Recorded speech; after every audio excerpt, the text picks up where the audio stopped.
Is it time to take on your inner chaos, banish procrastination, and rise to mythical levels of productivity? Or, maybe just attempt to clear that mountain of tasks you've been expertly avoiding. Same here, friend. Same here. And it seems like there's a new productivity book every week claiming to help us do it all. Productivity books are their own nonfiction genre these days, promising the ultimate hack to mastering our time. But let's be real, half of them lead to more productive procrastination than anything else. I'm Nick, this is Dr. Cranky Pants Reads, and today I'm breaking down 5 books that have actually helped me become more productive. They might work for you too, or at least give you some ideas you can implement in your own day-to-day lives. I'm happy you're here. Let's roll up our sleeves and get started.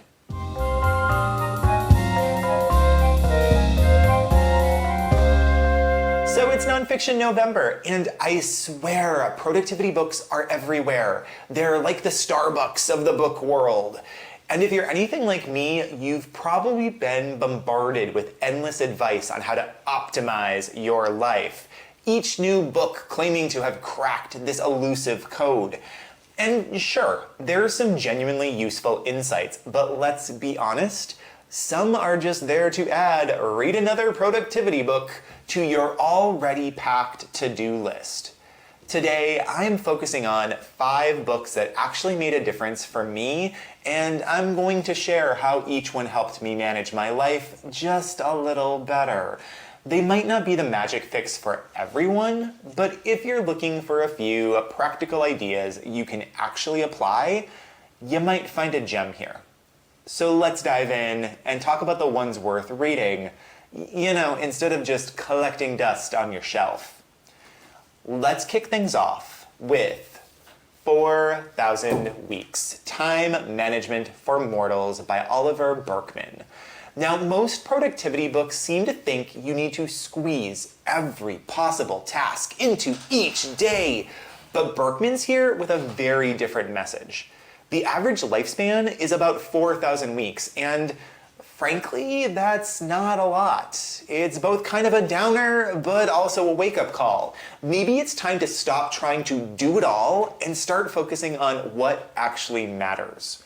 He calls out hustle culture, this mindset that tells us to always be on, and suggests something radical, doing fewer things that are more meaningful.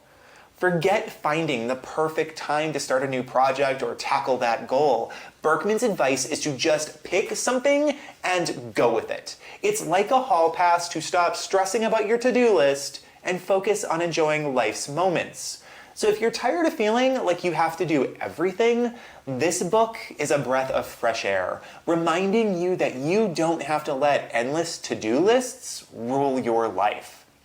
So after Burkeman's 4,000 Weeks, we're left with this idea. Life is short, so maybe it's time to stop cramming every hour with tasks and start focusing on what genuinely matters. Which brings us to Happier Hour by Cassie Holmes. If Burkeman gives us permission to stop trying to do it all, Holmes takes that mindset and runs with it. She doesn't just suggest doing less. She shows us how to fill our time with activities that actually create a sense of abundance. Her work is a kind of how-to guide for Burkeman's philosophy, backed by real research. Holmes invites us to go beyond just managing minutes and instead invest in experiences that leave us feeling more fulfilled. Together, Burkeman and Holmes offer a refreshing take on productivity. No need to optimize every second.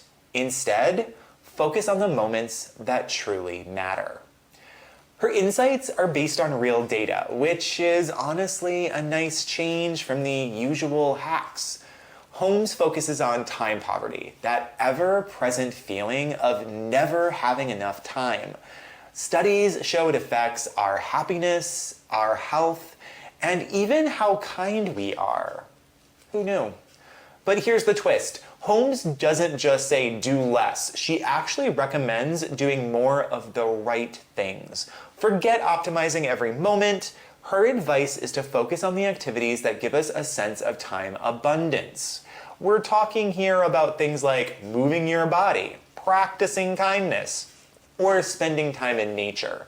Anything that gives you a bit of a breather from the daily grind. One of her points that really hit home for me was that more time doesn't necessarily make us happier. Too much unstructured time can actually leave us feeling, well, purposeless. The most touching example? She mentions only having about a third of her coffee dates left with her young daughter. That reminder to savor the little things hit me hard and to show up and actually enjoy them. Holmes doesn't stop there though. She goes big picture and asks us to think about what legacy we want to leave behind. And her research backs up that people who think in terms of years instead of hours tend to be happier. It's less about squeezing productivity out of every second and more about enjoying those seconds. Sign me up. Sign me up for that. Following Holmes's focus on meaningful, intentional uses of time, we've got another approach to creating purpose with the bullet journal method by Ryder Carroll. While Holmes encourages us to savor time in a big picture way, Carroll's method lets us capture those moments and tasks and ideas right here and now with a pen and some paper. So if you like a hands-on approach and get satisfaction from crossing things off a list, and let's be real, who doesn't? The bullet journal might be your thing. Carroll's system is all about rapid logging, which is basically shorthand for jot it down fast and keep it simple. It's flexible, it's analog, and it's designed to help you focus on what matters day to day. Holmes may have us pondering our legacy, but Carroll's system keeps us grounded, helping us organize the day-to-day details that add up to a meaningful life. I've maintained a bullet journal, or bujo as they are known colloquially, and one of the things that keeps me coming back to this method is its flexibility. My bullet journal is more controlled chaos than Instagram worthy, but that's really the beauty of it. It adapts to whatever I need it to be, from project tracker to random thought catcher. The symbols are simple, and the system isn't about making things look pretty. It's about making sure you remember what needs to get done and actually getting to do it. And that's what makes the bullet journal so great. It's completely adaptable, whether you're sketching out your dreams or tracking daily to-dos. It's as artsy or as minimalist as you want it to be. It's my go-to for all those random bits that just don't fit into a digital app. And honestly, I'd be pretty lost without it. If you're someone who likes a low-tech, hands-on way to stay organized, the bullet journal method has your back. Now, if analog isn't quite enough and you're dealing with digital chaos, Building a Second Brain by Tiago Forte takes things in the opposite direction.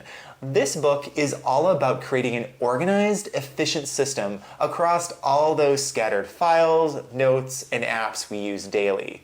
Forte's Para method, projects, areas, resources, and archives, offers a structure that's actually actionable. What sets Para apart is that it organizes by what you're actively working on, rather than vague categories like work or YouTube. So when it's time to say, plan that trip, everything's right there. No more digging around in random folders. And the best part? The Para system can get all of your platforms to talk to one another. Google Drive, Apple Notes, email, you name it. Once those folders are in place, it's possible and it's beautiful.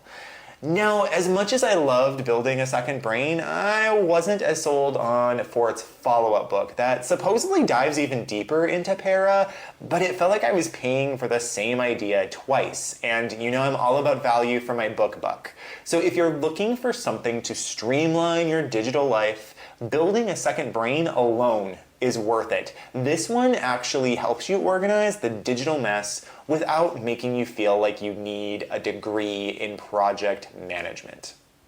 So, once you've got your digital clutter wrangled with building a second brain, It's time to tackle one of the biggest drains on our productivity: meetings.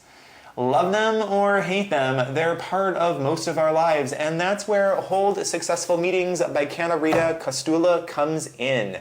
This book doesn't just remind you why meetings exist, but shows you how to make them actually worthwhile. Kostula's 4D framework, define, develop, decide, and do, is designed to make sure meetings actually accomplish something. Radical, am I right? One of her most helpful points is to understand the maker's schedule. If you're a maker, someone like a researcher or a YouTuber who needs long, uninterrupted time blocks, then a 20-minute meeting can completely torpedo your day. A short meeting isn't just a 20-minute blip. It breaks your concentration and can set you back hours. This insight really hit home for me and made me question why we're all sitting through meetings without clear goals. Using the 4D framework has helped me lead meetings where people actually leave feeling like they know what happened and they have action steps. It's also changed the way that I respond to meeting invites. Now, if there's no agenda or clear purpose, I ask for one, and if they can't provide it, I find some better way to use my time. So if you're tired of pointless meetings, Kostula's book is a sanity saver and will help you reclaim your calendar. So there you have it.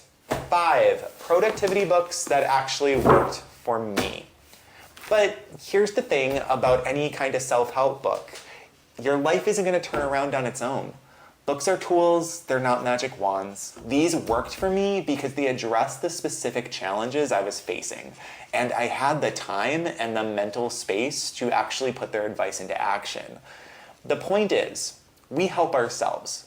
Books might give us a push, but change happens because we decide to make it happen.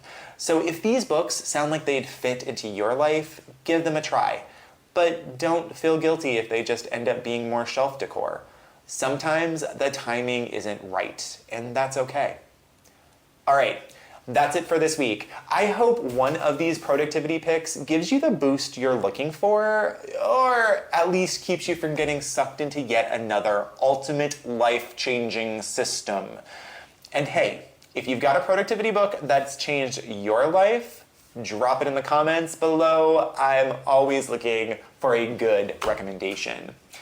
Next week, though, we're switching gears to one of my absolute favorite nonfiction formats, the cookbook. That's right, we're reclaiming it for the booktube. Take that, foodies.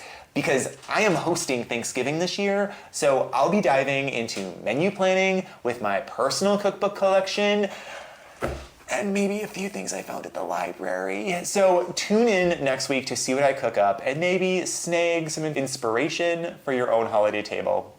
I appreciate you, I hope life is good, and I'll see you then.